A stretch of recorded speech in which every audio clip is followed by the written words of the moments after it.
अब ये एलियासेस क्या होते हैं? फंक्शंस और मॉड्यूल्स के। एलियास इन इंग्लिश इसका मतलब है कि किसी को एक दूसरा नाम देना, किसी नाम को एक दूसरे निक नेम से या किसी और नाम से उसको पुकारना। यहाँ पर हमारे पास एलियास का क्या मतलब होगा? यहाँ पर एलियासेस हम फंक्शंस और मॉड्यूल्स दोनों को दे सकते हैं। उसकी वजह क्या है कि हम देंगे क्यों? अब ये देखिए हमारे पास जो कैलकुलेटर का मॉड्यूल है, इसमें हमारे पास 4 फंक्शंस हैं, ये वाले। अब ये देखें कि ये ऐड नंबर्स वाला फंक्शन जो है, फॉर एग्ज़ाम्पल ये 2 आर्ग्यूमेंट्स ले रहा है एक्स एंड वाई, और इसको आपने यूज़ करना है अपने मॉड्यूल्स वाले प्रोग्राम में।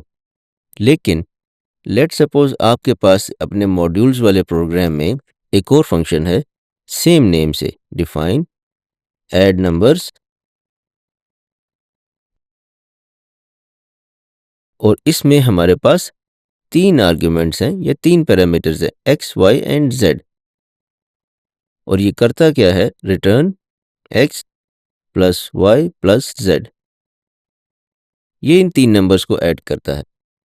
अब यहाँ पे कॉन्फ्लिक्ट क्रिएट होगा। तो कॉन्फ्लिक्ट कहाँ क्रिएट होगा? कॉन्फ्लिक्ट यहाँ पर क्रिएट होगा इस ऐड नंबर्स वाली कॉल पे, कि यहाँ पर जब आप प्रिंट करेंगे ऐड नंबर्स को, तो पाइथन कंफ्यूज हो जाएगा कि उसने इस ऐड नंबर्स को कॉल करना है या इस ऐड नंबर्स को कॉल करना है। इसको रन करके देखते हैं। यहाँ पर हमने दिया 10, यहाँ पे दिया 20 and C we got an error. वो क्या कह रहा है कि add numbers missing one required positional argument z।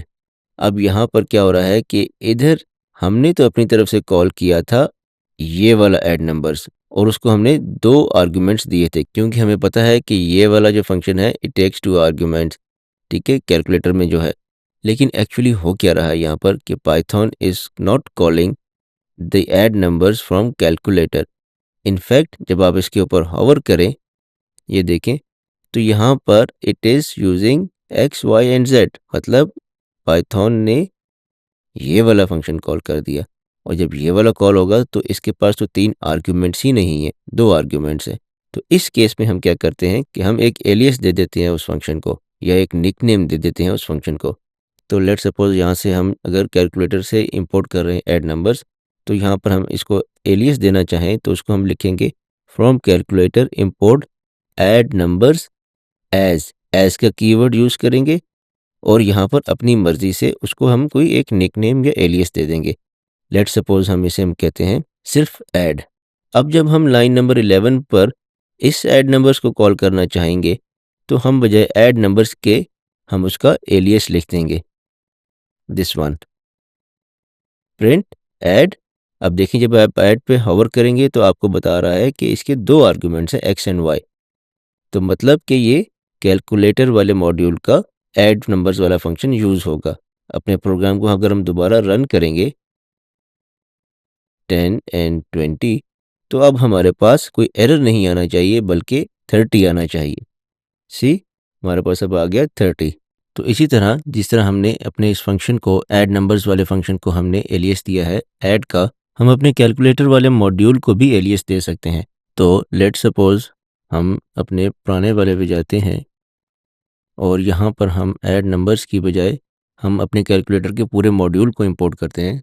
तो हम इस तरह लिख सकते हैं इंपोर्ट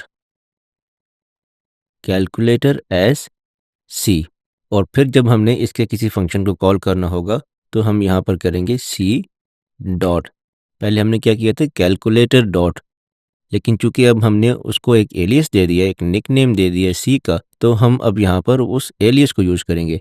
तो C dot add numbers num1 and num2। अब जब हम अपने इस फंक्शन को रन करेंगे तो हमारे पास सेम फंक्शनैलिटी होनी चाहिए।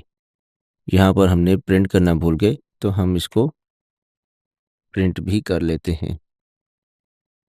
और अब जब हम इसको रन करेंगे तो वी शुड गेट 30। तो इस तरह हम अपने फंक्शंस को भी जो हम इंपोर्ट करते हैं, या जो मॉड्यूल या लाइब्रेरीज हम इंपोर्ट करते हैं, उनको हम एलियासेस भी दे सकते हैं to avoid any naming conflicts. अब यहाँ पर एक और चीज़ मैं आपको बताता चलूँ कि यहाँ तो हम यूज़ कर रहे हैं ना कि जो हमने एलियास दिया है, या अगर हमने एलियास नहीं दिया होता अपने इस मॉड्यूल को तो हम कैलकुलेटर डॉट यूज़ करेंगे, ठीक है। In case of alias we are using C dot. आगे फंक्शन का नेम, और अगर एलियस नहीं है तो हम यूज़ कर रहे थे कैलकुलेटर डॉट फंक्शन का नेम। लेकिन एक और तरीका है कि जिसमें आपको ये सी या कैलकुलेटर ये यूज़ नहीं करना पड़ता, यानी कि आपको सी डॉट या कैलकुलेटर डॉट की नोटेशन ये यूज़ नहीं करनी पड़ती। उसके लिए क्या है कि जब हम इंपोर्ट करते हैं, फॉर एग्जांपल हम यहाँ पर कैलकुलेटर इंपोर्ट कर रहे हैं, तो हम ये भी लिख सकते हैं कि फ्रॉम कैलकुलेटर इंपोर्ट एस्टेरिस्क। अब इससे क्या होगा, इससे ये होगा कि कैलकुलेटर वाले मॉड्यूल्स में से सारे के सारे फंक्शंस, ये चारों फंक्शंस कॉपी हो जाएंगे हमारे इस मॉड्यूल्स वाले प्रोग्राम के अंदर, ठीक है, बिकॉज ऑफ दिस एस्टेरिस्क। और फिर हम यहाँ पर उन फंक्शंस को विदाउट स्पेसिफाइंग कैलकुलेटर या कोई एलियस हम डायरेक्ट उनके नेम से यूज़ कर सकते हैं, प्रिंट ऐड नंबर्स। ठीक है, इसको रन करें तो we will get the same answer. तो ये भी एक तरीका है किसी भी मॉड्यूल के सारे फंक्शंस को अपने करंट मॉड्यूल या करंट प्रोग्राम में इंपोर्ट करने का।